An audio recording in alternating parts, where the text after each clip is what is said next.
Hey everyone, my name is Udit. Today I'm going to talk a little bit about Facebook's product designer interview process. At the end of this video, you should have a pretty good understanding of the process itself, what interviewers filter for, and a couple of tips on how to prepare yourself for this. As a quick introduction, I'm from Prepfully. We offer anonymous online mock interviews with someone who's worked at your target company or role. So in this context, we've got several product designers and product design managers who've been helping candidates with interview mocks and advice. They've also been helping us put together relevant content. This video is an example of it. So, on to the interview itself. In a nutshell, there are 3 steps in the Facebook product designer interview. The first is a recruiter phone interview. The second is a 90-minute phone interview with a Facebook product designer, broken down into 2 45-minute sections. And the third and final step is the Onsite loop, which is 4 45-minute sections in addition to a lunch break. Let's talk about section 1 first. This is the recruiter phone interview. It typically happens over the phone or online, takes about 20 to 25 minutes, and your resume needs to have passed the filters to be invited for this. In this round, the recruiter is primarily trying to assess your experience as a product designer, how much of this experience is relevant to Facebook, as well as potentially your high-level cultural fit. So some tips for getting through this round. The first is be super familiar with your past work. Make sure you have a project you can talk about for each of your previous roles. 2, organize your thoughts in advance around topics such as what your contribution was and the skills you required in accomplishing specific goals. 3, keep answers short and crisp. It's not meant to be a very long or deep interview. 4th, have a very clear reason for why you're applying to Facebook. Could be around why you relate to their mission or why you think you'd succeed there, for instance. And 5th, last but not the least, this round often starts with the old favorite, tell me about yourself. So it's useful to have a nice short intro ready to roll with. Cool then, step 2, the product designer phone interview. This is typically a hybrid interview. It's broken down into 2 sections. The first is all about your past work. The second is a mobile app critique, or what's called app crit for short. In the first section, your interviewer is looking for you to share your past work, your design philosophy, the process you follow, decisions and trade-offs you've made, and the impact you've achieved. And in the second section, you're going to decide with an interviewer an Android or iOS app to critique together on the spot. So they're assessing your product thinking, your visual and interaction design skills, whether you're able to spot the strengths and weaknesses of the visuals within the app, the flows that a user would follow, and whether you can identify opportunities or question potential issues. I'm going to prepare a deep dive video just for the phone round because it's too much to cover in an overview. So to briefly sum up, a couple of tips though. First, have your portfolio ready, ideally in slideshow form, and be prepared to run your interviewer through at least 2 projects. 2, this interview covers quite a lot of ground, so you need to be really succinct. Your interviewer will have follow-ups, especially when it comes to app critiques. You need to save time for that.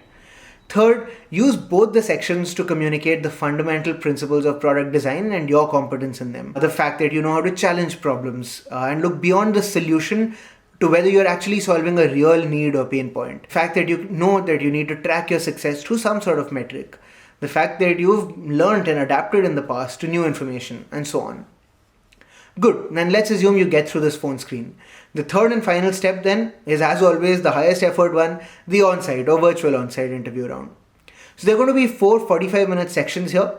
The first is a presentation, which then informs context for the next 3 45-minute interviews, one of which will cover your problem-solving skills, one of which will cover your app critiquing skills, and the third of which will be all around your background. There's usually a lunch break in between with the product designer too, but this isn't an interview, although obviously you should be on your best version of yourself when having lunch. I'm going to create deep dive videos for each of these interviews as well. So again, for this video, I'm going to keep it relatively high level and share a couple of tips. So the first thing then is the presentation. You're going to be presenting in a conference room with an audience of 4 to 8 people. This presentation is going to set the context for all your remaining interviews. So it's really important to present the array of skills you have so that you can communicate the fact that you can succeed as a product designer at Facebook. It's basically, say, a portfolio review on steroids.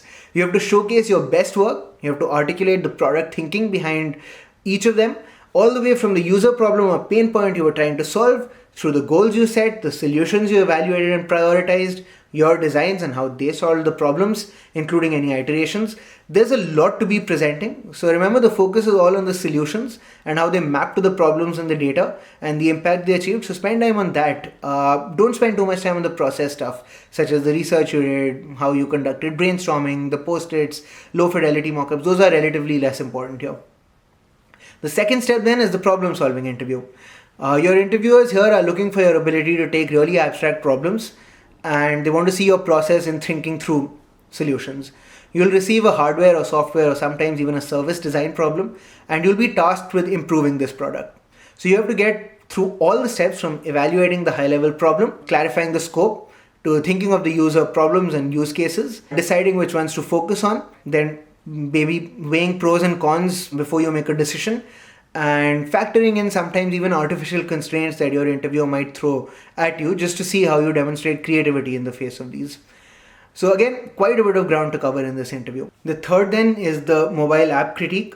A lot of companies also do web or desktop apps too. Facebook is different in that it nearly always does mobile app crits. You'll pick an iOS or Android app to critique together. And this is pretty similar to what you already did in your phone interview. So talk your interviewer through a critique on an app's strengths and weaknesses, your view of the product thinking and design that's gone into this app, what the implications are of that thinking, and what you might see as opportunities for improvement. By all means, make comparisons to competitors where valid, call out visual designs and flows that you admire or which you think might be really jarring, highlight good as well as bad UI. Be structured though. It's really easy to jump topics and be very scattered in this interview. So I'd recommend you maybe come up with a framework for yourself to make sure you cover all the key topics. Finally, last but not the least is your background interview. To some extent, this will just be a follow-up on your presentation. Your interviewer is going to dive deeper into what you did and why you did it. But you're also likely to be asked questions around how your previous work aligns to your career. Maybe how you worked with others during this work and what your goals are from this role at Facebook. So make sure you're ready for career questions in this section and have a strong, clear articulation for why Facebook in particular is the right place for you. Right then, that's all for this guide then. In a nutshell, there are 3 steps to cracking Facebook's product designer interview. The recruiter round is all about simple getting to know you. The phone interview is going to cover the basics in relatively limited depth compared to the onsite, which is going to dig really deep across all the skills that you need to succeed. Once you feel ready for some practice, or if you just want to sense check your prep level, you can book an anonymous online mock interview with a Facebook product designer on Prepfully. There's a link in the description below. In addition, I've also linked to a bunch of other useful resources. We've got a written guide going into a lot more depth. We've got sample interview questions and several blog posts on different components of this interview as well. So feel free to check those out. And as always, if you have follow-up questions about this interview, please ask in the comments below. If you like this video, please don't forget to like and subscribe. Thanks and good luck. Thanks for watching the video. If you liked it, please subscribe. Our website is prepfully.com. We've got lots of interview questions there. You can also schedule a mock interview with one of our experts. You can find the link in the description below. All the best from us at Prepfully, and we hope you totally rock your interview.